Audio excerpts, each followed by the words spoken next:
Hello, Codegarden. I'm Heather. We'll just get into it. Okay. There we are. So in honor of the 20th anniversary, I thought we should go back in time, enjoy a little bit of history. In 1990, HTML was released by Tim Berners-Lee. He also created, just a few years later, the W3C discussion series. So this was the World Wide Web Consortium, and the idea was to create an organization to manage HTML standards. Now, at the time, the reason that HTML was created was to allow researchers to share their information with each other better. And the most important aspect was the hyperlink, so that one researcher could reference another researcher's work and just provide a link so everyone could check the sources. Because this was really oriented toward a scientific audience, HTML was mostly about semantics. We have things like bold and italic, but just to use for specific emphasis purposes. We have headings to organize content. And that was kind of it. Now, they did add some little fancier stuff, and since humans being humans, most of us want something a little nicer than this original web design, as you can see. And so we started to abuse the system. Now, I didn't think it was fair to call out anyone but myself in this talk, so this is actually one of my very first websites. I had to use the Wayback Machine to find it, because I do not possess a copy, and it is for a feminist organization at my university. I would like to draw your attention to the framed navigation, the latest in web design at the time, and the extreme lack of readability due to our obsession with strange tiling images, because it was just so cool. Now, in 1996, people started to realize that maybe allowing everyone to just spew font color tags all over the place is not a great idea. And so they created cascading style sheets. And the idea here was, we're going to let people do whatever they want with their design, but we're going to take it out of the HTML because it's really messing up the semantics of our code files and just making huge, redundant HTML. So CSS1 was released, and the world rejoiced. But yet they were still noticed using tiling background images. So even they were not immune to the lure. And then in the 2000s, clever coders and designers realized that we could just nest tables with little tiny images in them. And then Adobe decided to help us out with this horrible idea by creating the slice tool. This is one of my first professional sites, meaning for myself. And if anyone hired me off of this, God bless them. But I did have a rollover effect, as you can see demonstrated. Also, extremely unreadable. I'm not sure what my problem was. Now, as dynamically generated sites became more popular, suddenly we had to give up our sliced images and go back to code that actually had words in it. And this is actually my first version of my website done in Umbraco. This is from 2007, so I'm not even going to speculate on the version right now. Probably 4, I'm guessing. Huh? It could be 3, yeah. But as you can see, text is now back, and CSS finally gets its heyday. And then in 2007, the internet just was totally destroyed again because we were so used to designing for a monitor. Generally, the smallest would be a tiny laptop. The largest would be a generous desktop. And then Apple decided to put a browser on a cell phone. And this was an extremely small screen, and it was portrait-oriented. And all of our web designs instantly broke, including the Apple specs, which, as you can see from my squished screenshot, required a sideways scroll because it was locked in a 900-pixel box. In 2011, we started thinking maybe we need to manage content in a different way than all these boxes and tables. And so Twitter Bootstrap was released, which introduced a 16-column grid, but it was locked in at 940 pixels because we were still not thinking about phones being a platform for websites to be viewed on. But quickly, Twitter caught up to speed, and they adjusted to a 12-column grid and added responsive functionality. So now your design could bend and flex a bit based on your screen size.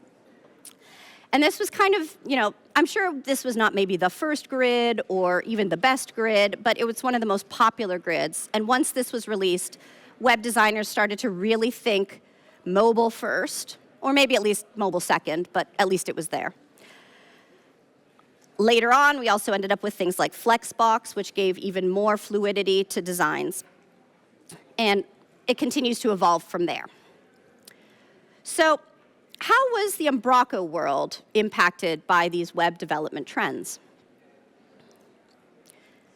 In 2014 at Codegarden, a Spanish agency introduced the grid layout property editor, which they had created in-house for use on their client projects.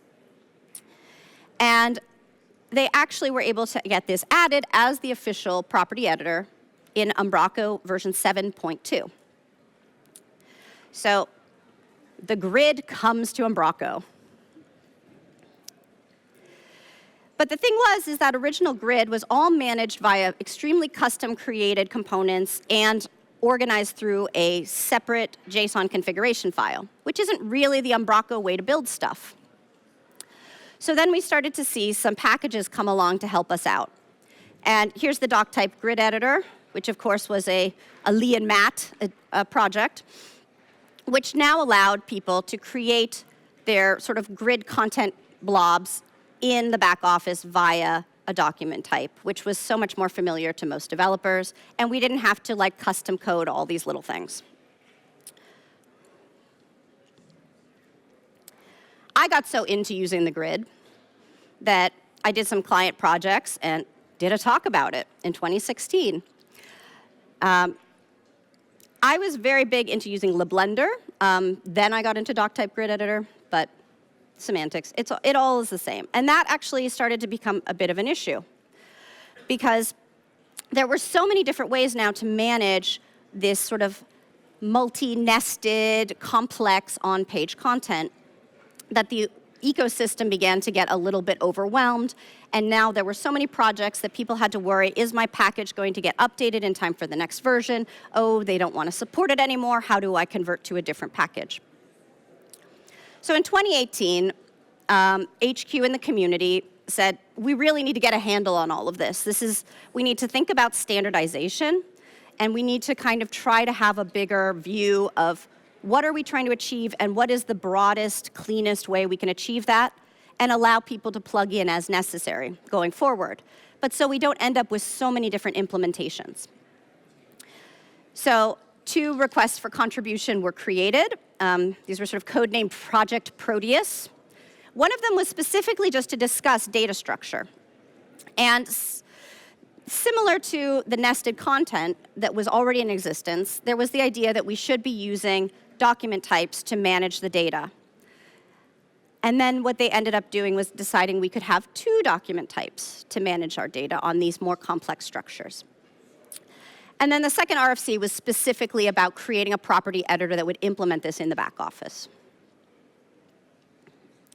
So in 2020, we get the block list editor added in Umbraco 8.7.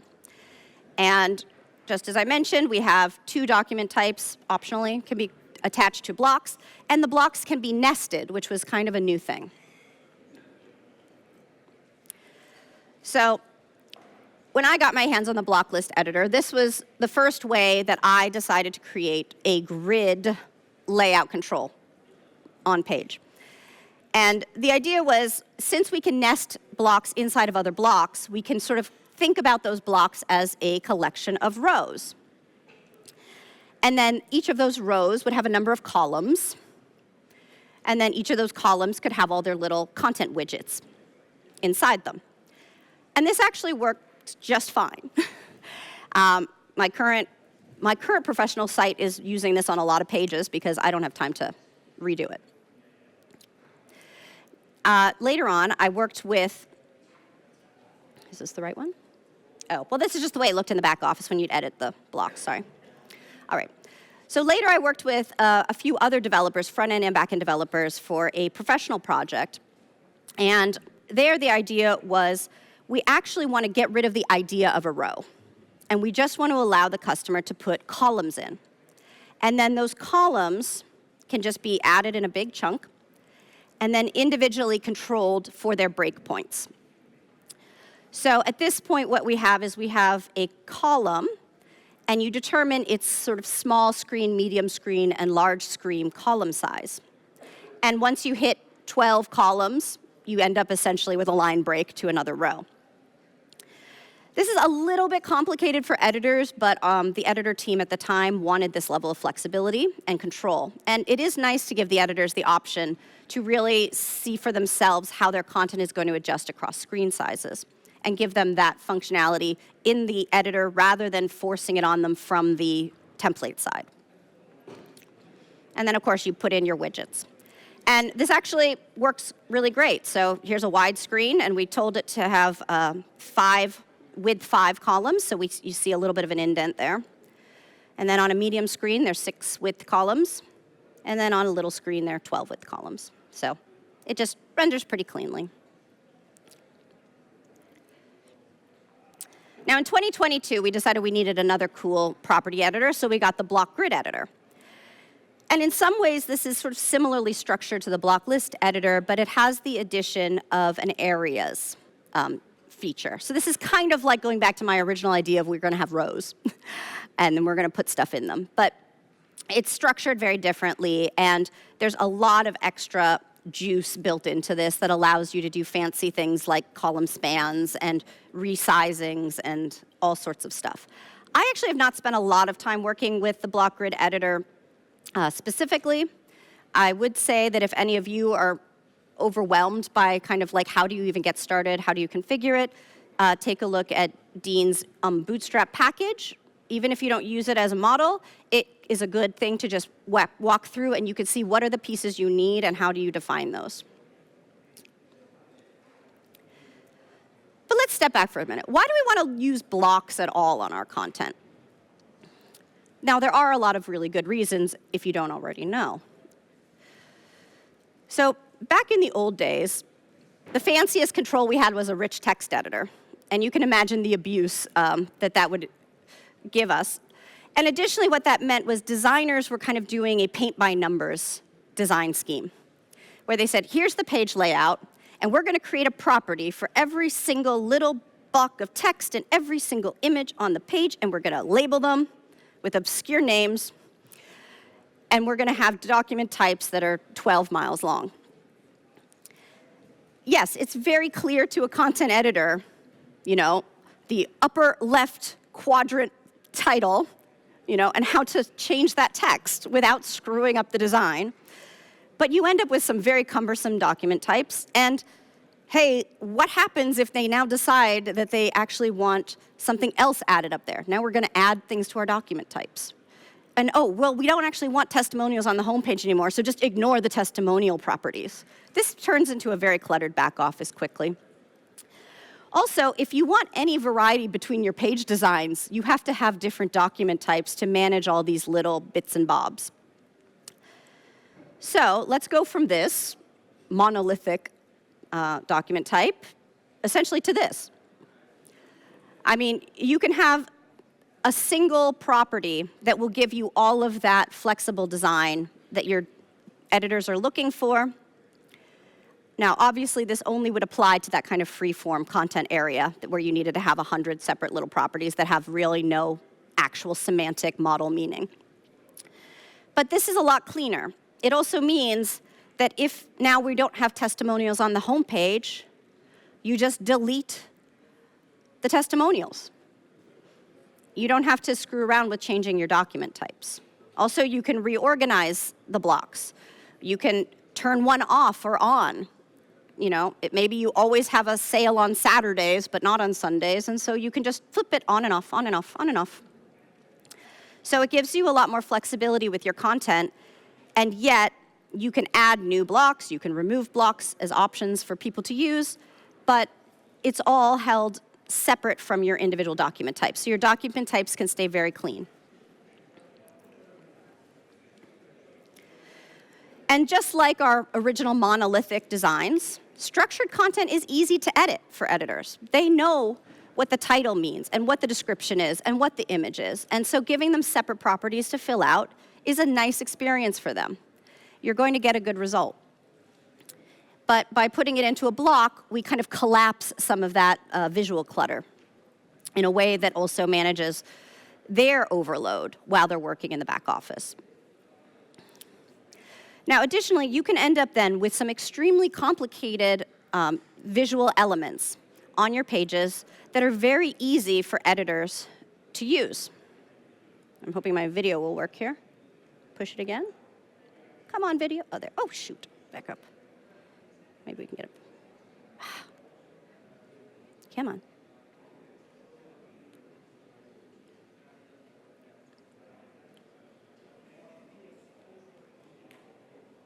Oh, there it is. Cool. So this is like one of those fancy stat counters. Clients love these things for some reason. But you can see that now you can edit all of those individual little bits of data from the back office. Looks a little crappy, but all the properties can just be individually managed the same way you'd expect them. And hey, you can use the same data and just change the layout. And now it looks completely different. And it's the same data that the content editors have put in. So because that you can do this nesting, you can have a lot of consistency across your editing experience and the rendering experience on the front end. So here we've got an idea of what is this one? This is a testimonial with buttons. So we have a little sort of collection of buttons you can add. And here's a different sort of object that also allows a collection of buttons. And yet the properties of the button are exactly the same. So your content editors are going to feel very comfortable working in any of these different types. They're like, oh, buttons, I know what that is. I know how to edit that. Also, it means you can use individual rendering files. So a button is a button is a button, no matter where you're using it, including, for instance, in a block grid. You can also just use the button widget there. And you then have, once again, consistency in your rendering files.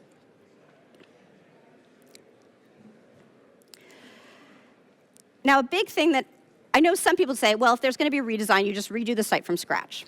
But a lot of clients are not doing that. Either they're doing what they consider an incremental design change, like maybe just adjusting the nav menu slightly or just slightly shifting things around, or perhaps they're just thinking we just need to add a couple more whiz-bang, spinning statistic block kind of looking things. Some very fancy carousel-y interaction-y bits. And maybe it's all going to fit in your existing design. So the nice thing about using blocks is that you can preserve all of their current work, even when you change up design elements, or even do something wild, like completely swap out your CSS grid framework for another one. Because all you have to do is update all your rendering files. You don't have to have your content editors going through every page and shifting all their little content around, because that's a lot of time and work for them. Additionally, if you do add new sort of block options for them to use, they don't have to go back to all of the old pages and redo the content. They can just put those new blocks on the most important pages. You go live. As they have time, they can go back to the old pages or not and update them. But it means that you can continue to render out their old content still in the new design framework.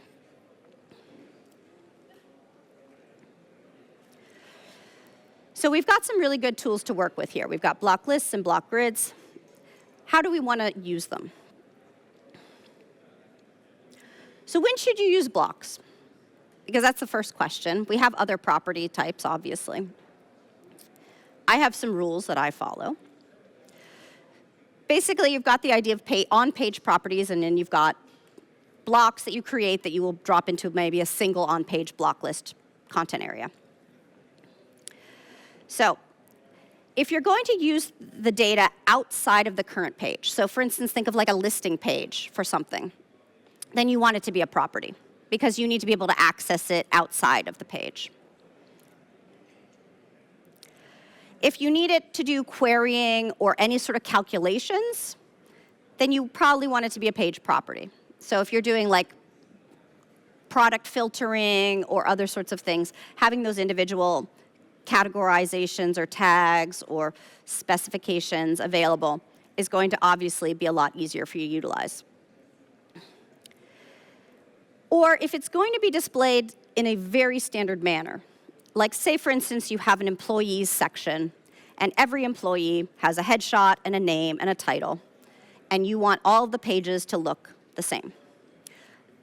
Just put them in properties. So blocks, I like to think of as sort of the general content. So you might have a general text page that doesn't have a lot of inherent meaning, like an About Us page. It could be anything on that page, and it's probably going to change. You might also have a very structured page like a product, but have sort of a marketing area. So you might have, description fields and product name fields and SKUs and pricing and variations of colors available and things. But then the marketing team's like, well, we need to move a fancy little thing here. We need some pictures on this page, but this product doesn't really need that different, it needs a different design. So something like a content block area where the marketing team can go wild is a good idea. Generally, you're not going to want to pull this block content for display on a different page, in my experience. And if you're ever thinking, I just need to parse the blocks for that data, don't do it. Put it in a property. It's going to be much more difficult to parse a block property than to just put it right there at the top level.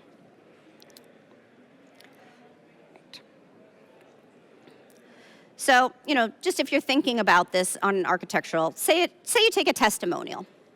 And I've worked on projects where testimonials were sort of first-class citizens in the site. They had their own dedicated content nodes. And I've also worked on projects where testimonials were more like marketing sprinkles. They didn't really matter outside of wherever the marketing manager wanted them placed on the site. So, if you plan to have a main testimonials page, like a listing page, then it makes sense that they're content nodes, obviously. And you can even then do things like having a picker on a different page that allows you to grab those testimonials. And yeah, if you want to reuse them in different layouts, like maybe you have a single testimonial, but it applies to this, this, this, and this page, then you're probably going to want to make it a separate node that you can easily grab. Now, if it only applies to a single page, like a single product or a single marketing message, then you could just make it a block. And you allow your content editors to place it on page wherever they want it.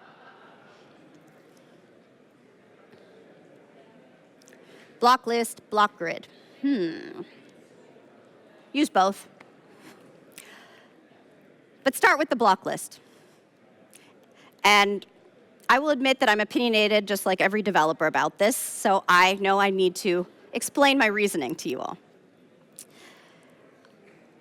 If you remember that single property that I placed on the document type, that maybe we call it main page content. I always make that a block list because you could easily make a block grid one of those list bits. So you could put a grid into a list. It's a little trickier to put lists into grids. Just conceptually, the UI, it's just not as clear to people how that works. Also, you might not always want a grid. You might have some dynamic content bits that you want to allow your content editors to position on page, but they don't need to format it. Maybe it's like, oh, drop the 3 most recent blog posts of this tag here. And the rendering file handles all of the structure of that, all of the column breaking. You really don't want your content editors to have to think, now what sort of column design do I put this in? It's just, even if you limit it so it's clear they can't stick it in a size 3 column, it's an extra moment of mental work for them to make that decision or to remember I need to pick the 12 column or whatever to drop in my dynamic block. So if you don't have a grid for them to deal with, they just pick it at the top level, and they don't worry about that. Also, you might actually have a very locked down grid design, and you might create different sorts of grids. And you might have different configuration options on those grids or different permission structures on those grids. And so allowing those grids to be used on a block list means you could use grid A or grid B. You're not limited to a single grid. Or for instance, maybe you create a new version of your design that uses the new grid, and it's not like you have to worry about a broken content page, because people can then just choose to use the new version of the grid. And once again, as time goes on, they can maybe go back and swap out the old grids for the new. So you can imagine this creates a whole lot of document types. And you have to think about how to organize them so that as developers, we are not getting overwhelmed and confused. So I like to at least conceptually think about, all blocks are generally going to be at an element type, but I like to think about them conceptually as actually different sort of things. So first of all, we have display blocks, which are something that's going to render obviously on page as like a unit, versus data elements. Like a data element would never be rendered by itself on a page. These are usually part of other types of blocks, or these might be things that are used more like old-fashioned nested content, where it's just right there on the property, right on the page. So these could be a very big thing or a very small thing. It could be a whole carousel, or it could be a button. They have their own partial view for rendering out. So when the block is added, there's a view that is going to be used for it. And they might have formatting related settings. So maybe you're going to allow people to adjust things like the background color or some padding or some sizing of some type. Data elements, they're only going to be part of another block. They're never going to be dropped onto something by themselves. And they don't have their own rendering file because they're never going to be rendered by themselves. They're always rendered as part of something else. So if you've got a carousel, which is a display block, you might have carousel slide is a data element. And you're not going to have necessarily a view file for carousel slide because it's unnecessary. You're just going to say, loop through the slides that are on this block and set them up like this. And if they have a setting at all, I think it's just going to be an enable-disable setting, so that people can turn off like individual slides. But they're not going to have a separate settings usually. So now if we start thinking about display blocks, I like to think about display blocks the way a lot of modern web design is done, where you've got sort of strips of content. This seems to be kind of the current look and feel.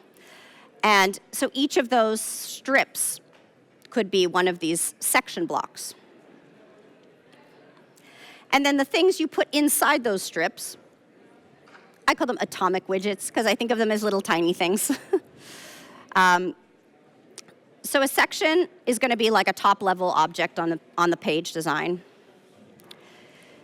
And it might just have properties and be rendered out, or it might actually have nested atomic widgets. So like I said, carousel slides, or this might be something having to do with some sort of layout that allows people to add multiple cards or other things to that top-level item. And just to keep things simpler, I try to just have a few settings element types. Like one of them is for section settings.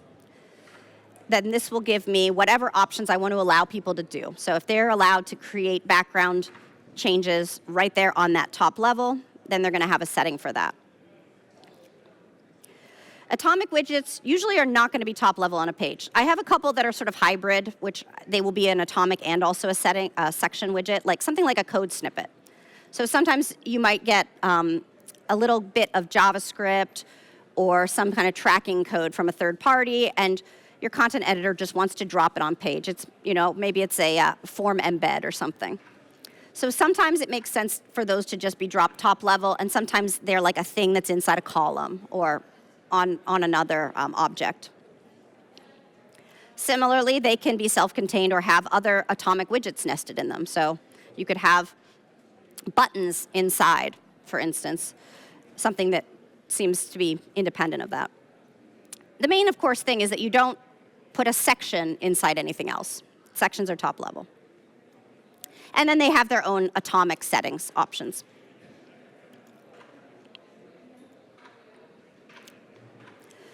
And then organize them in some folders so that the back office for the developers is a little bit easier to understand. And then you can sort of see how they break down.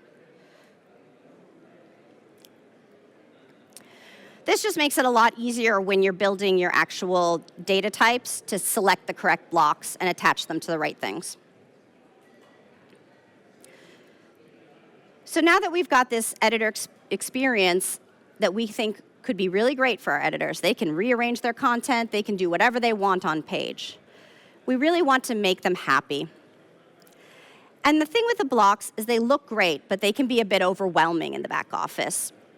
You can end up with a lot of blocks, creating very long pages of content. So try to create useful labels for your blocks.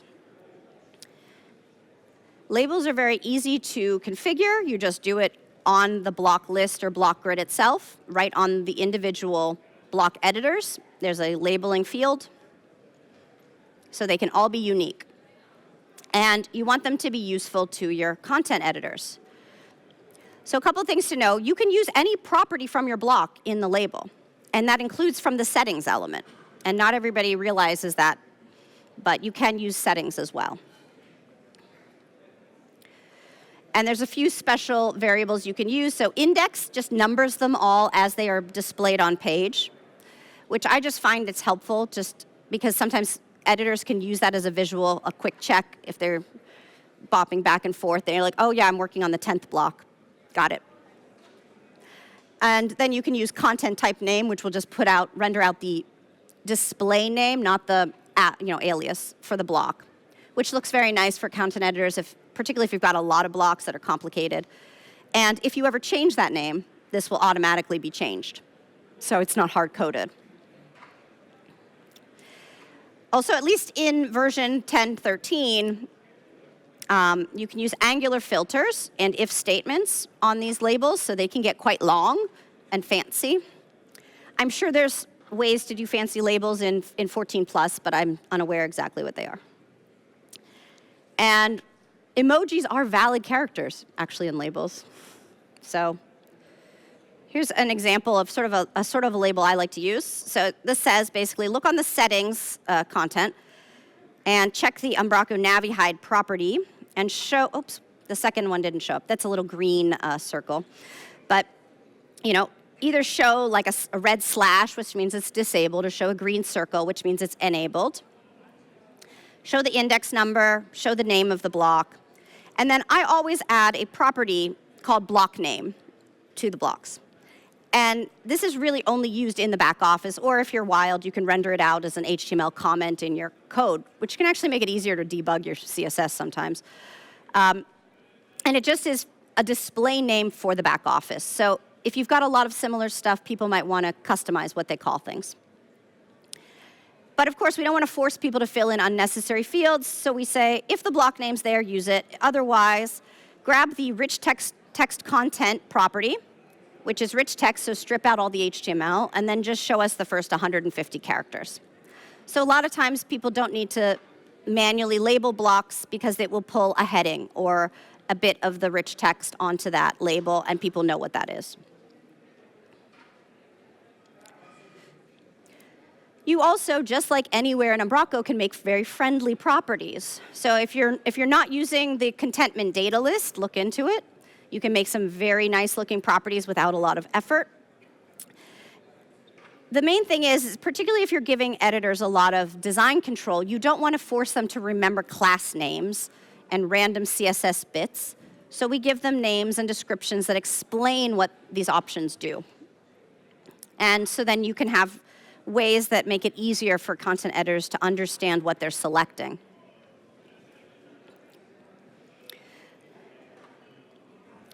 And also, make it colorful. You can use swatches, or you can use little tiny screenshots on a property, which is also a nice way to give editors a visual representation rather than trying to describe what this particular style is.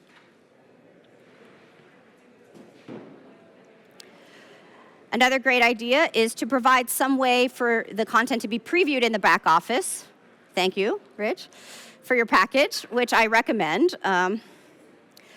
If you're a clever Angular developer or new back office developer, you can create a custom view for every single block you create, and you can just assign them, as you can see next to the label, when you're configuring your property. Or you can just install the block preview package, and it will use your rendering files. So whatever your front end is using to render, it will just render a little version of that in your back office. And a little tip about this, because you choose a CSS file, you can choose to either use your main website CSS, or you can create a back office specific version of your CSS. So if you're using a compiling language like Sass, you can say, I only want these these particular files compiled into provide my back office preview, because you might not want all of your front end CSS showing up in the back office. It can just become confusing to content editors. But giving them a bit of a preview, even if it's not a dynamic preview where you can drag and drop stuff, it just gives them like a quick, oh, yeah, that looks right, before I save and publish. In conclusion, use the blocks, of course. If you're not using them already, look into them, play around a bit. It's not hard to use, and they're a lot of fun. And once you start to get into it, you'll just be blocking everything up. Everything will be a block. So these are the resources. So there are, on this QR code, are references for my historical items. And also, there are links to various packages and documentation that I mentioned. So if you want to play around a little bit more with your blocks, look there. And also, please join us in October in the United States.